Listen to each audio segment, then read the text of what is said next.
Un visage, une initiative. Le nouveau mouvement populaire tient son 6e congrès panafricaniste les 29, 30, 31 juillet prochains sous le thème « Passons à l'autre bord ». Une thématique qui vaut tout son pesant d'or. Le 6e congrès arrive à point pour capitaliser sur les combats précédents, les batailles que nous avons engrangées et hisser le panafricanisme à un niveau supérieur, la libération effective et définitive du continent. D'ailleurs, les conditions géopolitiques du monde se disposent à ça. Il est aussi question de faire le point, de s'arrêter, évaluer le chemin parcouru jusqu'à ce niveau-ci, les forces et faiblesses de notre mouvement et dégager les lignes directrices majeures pour les années qui viennent.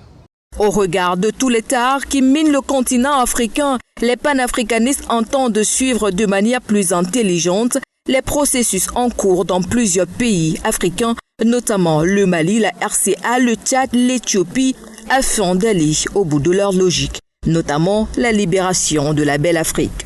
Les panafricanistes, par la voix du président fondateur du NMP Bandakani, s'engagent à traiter les problèmes auxquels l'Afrique est confrontée sur le plan économique et géopolitique. L'africanisme sans prise en charge des enjeux économiques du continent.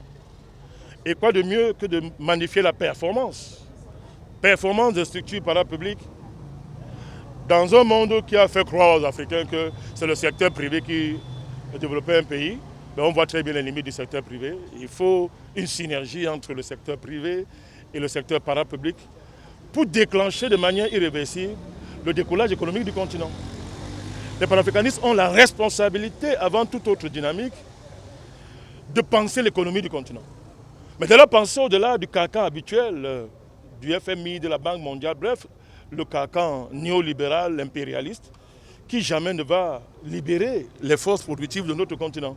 Il est à rappeler que ces revendications fondamentales ont pour but de mettre fin au régime colonial et à la discrimination raciale et exiger le respect des droits de l'homme et l'égalité des chances économiques.